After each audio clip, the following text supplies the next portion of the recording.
On their wedding night, the husband gave his wife a punishment of tickling, and what happened to the wife after that left everyone completely shocked. So make sure to watch the video till the very end, and if you're new to the channel, please subscribe. Friends. On Alina's wedding night, the air in the room was heavy and strange. Jake, her husband, was quiet, and his eyes lacked the spark a groom's eyes should have. He shut the door but left the key inside the lock. The sound of that key made the silence in the room feel even deeper. With Sindor in her hairline and a bindi on her forehead, Alina's heart beat with an unfamiliar fear. Jake pulled out a small box, wooden in appearance but with a shining metallic strip at the corner. "What is this?" Alina wondered. In a slow, flat voice, Jake said, "Tonight, you will receive a very unusual punishment. It's a tradition I learned from my family. You must remain completely silent. No sound, no movement. Just control your breathing. If you make even one sound, this punishment will increase." Fear shadowed Alina's face. Jake opened the box. Inside was no toy, but a strange device with many small fingers made of metal and rubber. He placed it on her stomach. It wasn't the tickling she expected. It was a device that vibrated rapidly against her, measuring her every small movement. Jake's fingers typed something on a computer. After a while, he motioned for her to stay quiet. Then a tiny light blinked. The punishment was over. His eyes looked swollen, and he told her to go to bed. Alina couldn't sleep all night. Her mind kept racing. What was really going on? The next day, she secretly hid the box among her clothes. Suspicion about her husband's behavior grew, and she decided to find out more about him. Slowly, she gathered information. She learned Jake had no parents and had never mentioned his family before their marriage. One day, when she opened the box again, she discovered another secret. Hidden inside was a document with a woman's photograph. The woman looked exactly like Alina. The name written on it was Elizabeth.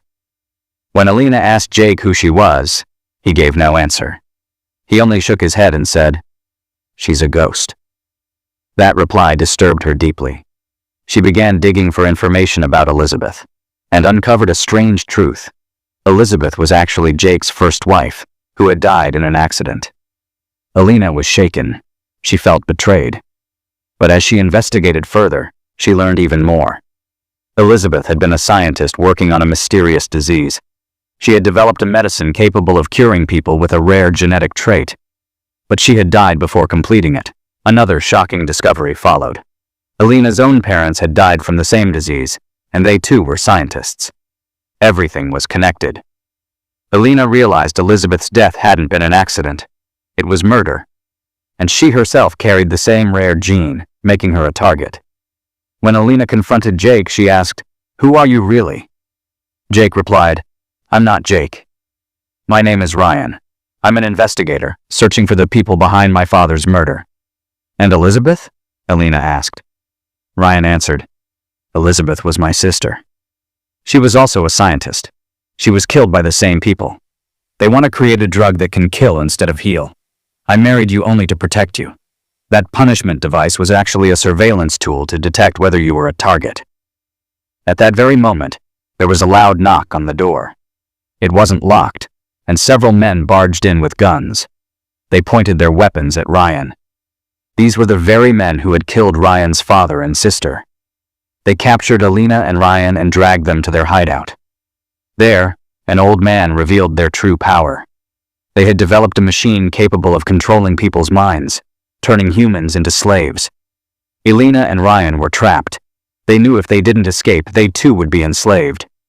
Ryan whispered a plan to Alina. Following it, they pretended to surrender their weapons, then made a run for it. A chase ensued. They got into a car, but the armed men pursued them. Ryan steered onto a different path into a forest, where they encountered another man. This stranger introduced himself as a spy, also hunting the same organization. He told them he had a device capable of controlling those men's brains. Ryan and Alina realized they needed to use it against the old man to destroy the machine.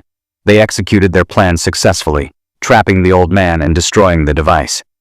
Under pressure, he confessed he belonged to a powerful organization bent on controlling the world. Ryan and Alina handed him over to the police. As they stepped out, they exchanged a look. They were no longer just husband and wife. They had become a team dedicated to saving the world. Ryan and Alina handed the old man over to the FBI. A senior agent named Sterling praised them but spoke without enthusiasm. "You've won a big battle," Sterling said, "but that man was only a pawn." "The real king is still hidden," Alina asked. "Who is the real king?" Sterling placed a file on the desk. On it was written, "The Architect." "He works for the richest and most powerful people in the world," Sterling explained. "He's building technology to control human minds so he can dominate global financial markets." Ryan was stunned. He thought they had achieved a major victory, but now realized it was only a small battle. "The device you destroyed," Alina asked, "was it not the real one?" Sterling shook his head. "That was only a prototype. The Architect's true weapon is hidden elsewhere. He's infiltrating global financial networks and preparing for an economic collapse." Sterling assigned them a new mission: find the Architect and destroy his real weapon. Ryan and Alina looked at each other.